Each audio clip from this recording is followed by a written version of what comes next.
Halo semuanya, ketemu lagi dengan channel Serba Info. Pada hari ini kita akan ngebahas tentang Dracula. Fakta sejarah Dracula. Apa yang ada di pikiran kita ketika kita mendengar nama Dracula? Biasanya kita akan membayangkan sesosok makhluk berwujud manusia dengan gigi taring yang panjang, jubah hitam, dasi merah atau dasi hitam, dan ada warna putih di kerah bajunya, menggigit mangsanya di malam hari, terutama manusia, menggigit lehernya dan meminum darahnya. Sosok Dracula yang terkenal melalui film-film yang ada di zaman sekarang berawal dari satu tulisan novel karya Bram Stoker pada tahun 1897. Namun sebenarnya sosok fiksi Dracula itu berasal dari sebuah kisah turun-temurun atau dongeng yang masih dipercayai masyarakat Rumania sampai sekarang. Nama Dracula sendiri identik dengan iblis. Dan ternyata sosok Dracula yang sebenarnya adalah sosok manusia yang benar-benar wujud di zaman dahulu. Dracula adalah seorang pahlawan nasional di Rumania. Namun kenapa nama Dracula menjadi begitu menyeramkan di zaman sekarang? Kita langsung saja masuk ke fakta sejarah berkaitan dengan Dracula. Dracula adalah sosok yang terinspirasi oleh Vlad Dracul III atau Vlad Tepes atau Vlad the Impaler. Ia lahir di kisaran tahun 1428 atau 1431. Ia merupakan anak dari Vlad Dracul. Vlad Dracul I adalah seorang pemimpin Wallachia yang memimpin Wallachia pada tahun 1436. Pada tahun 1441, anaknya atau Vlad Dracul III atau Vlad Tepes dikirim bersama adiknya Radu ke Turki Utsmani sebagai jaminan bahwa pihak Wallachia setia kepada Turki Utsmani. Pada tahun 1447, Wallachia diserbu oleh pihak Hungaria dan Vlad Dracul I atau ayah dari Vlad Tepes bersama abangnya meninggal dunia akibat serangan tersebut. Setelah Vlad Dracul I tewas, diangkatlah seorang pemimpin baru untuk Wallachia atas kepemimpinan dari Hungaria. Pada tahun 1448, pihak Wallachia berperang bersama Hungaria untuk menghadapi Turki Utsmani. Pada tahun 1449, Vlad Dracul III atau Vlad Tepes atau Vlad the Impaler dikirim ke Wallachia untuk merebut kembali tahta Wallachia dari kekuasaan Hungaria. Namun sayangnya serangan itu gagal. Bahkan Vlad Dracul III terpaksa melarikan diri hingga ke Moldavia. Pada tahun 1456, pihak Wallachia di bawah pimpinannya Vladislav melakukan pemberontakan terhadap pihak Hungaria. Dan hal itu dimanfaatkan oleh Vlad Dracul III.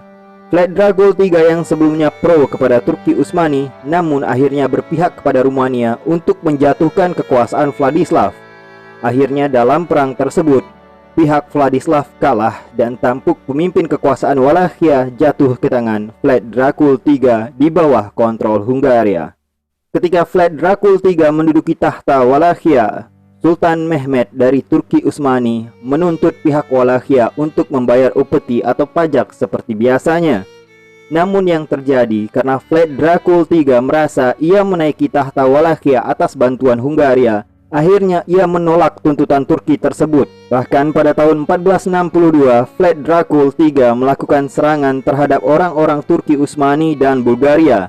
Hal ini mengakibatkan Turki Utsmani langsung mengumumkan perang kepada Vlad Dracul III. Turki Utsmani mengirimkan adiknya yaitu Radu yang pro kepada pihak Turki Utsmani untuk menentang abangnya Vlad Dracul III. Vlad Dracul III yang mengira ia memimpin tampuk kekuasaan Wallachia dengan sepenuhnya, namun ternyata rakyat Wallachia terbelah dua suara. Ada yang berpihak kepadanya dan mendukung Hungaria, namun sebagian besar yang lain justru mendukung Radu untuk menjadi pemimpin Wallachia pada saat itu. Radu yang disupport oleh sebagian besar rakyat Wallachia dan di bawah pertolongan dari Turki akhirnya memerangi pihak Vlad Dracul III yang di bawah pertolongan dari Hungaria. Akhir perang, ternyata Vlad Dracul III terpaksa melarikan diri hingga ke Transilvania, berharap bahwa pihak Transilvania dan Raja Hungaria dapat menolongnya kembali untuk merebut tahta kekuasaan Wallachia. Namun yang terjadi, Raja Hungaria pada waktu itu yaitu Matthias Corvinus justru memenjarakannya. Raja Hungaria Matthias Corvinus berkeputusan demikian supaya tidak berkelanjutan perang menghadapi Turki Utsmani. Namun seiring waktu berjalan, ketika Vlad Dracul III masih di dalam penjara, terjadi seri peperangan antara Hungaria, Moldavia menghadapi pihak Turki Utsmani. Hingga akhirnya ketika pihak Hungaria dan Moldavia mengalami kesulitan untuk menghadapi pihak Turki Utsmani ketika tidak adanya pemimpin yang dapat memimpin tentara Hungaria dan Moldavia, mereka teringat akan kekuatan dan pengaruh dari Vlad Dracul III. Vlad Dracul III dibebaskan dari penjara di bawah jaminan Raja Moldavia, menjadi pemimpin tentara bagi pihak Hungaria, Wallachia yang pro kepadanya, serta pihak Moldavia untuk berperang kepada Turki Utsmani. Sebagai seseorang yang memang tangguh di medan perang dan mempunyai strategi perang yang sangat baik, akhirnya ia dapat menghadapi pihak Turki yang saat itu bertumpu di Bosnia. Kemudian, Vlad Dracul III bersama tentaranya menyerbu kembali pasukan Turki yang ada di Wallachia, yang pada saat itu di bawah pimpinan dari Basarab Layota. Akibat serangan besar-besaran pihak Vlad Dracul III di bawah sokongan pihak Moldavia dan juga pihak Hungaria, akhirnya Basarab Layota terpaksa mundur dan meminta bantuan pihak Turki Utsmani. Pihak Turki Utsmani yang memang sudah berencana lama untuk menangkap Vlad Dracul III akhirnya menolong pihak Basarab Layota dan terjadilah pertempuran. Dan pada pertempuran itulah yang menjadi pertempuran terakhir bagi Vlad Dracul III. Vlad Dracul III diperkirakan tewas sebelum tanggal 10 Januari 1477. Jika sekilas kita membaca atau mendengar kisah perjuangan Vlad Dracul III menghadapi pihak Turki Utsmani, seakan-akan tidak ada yang janggal di sana.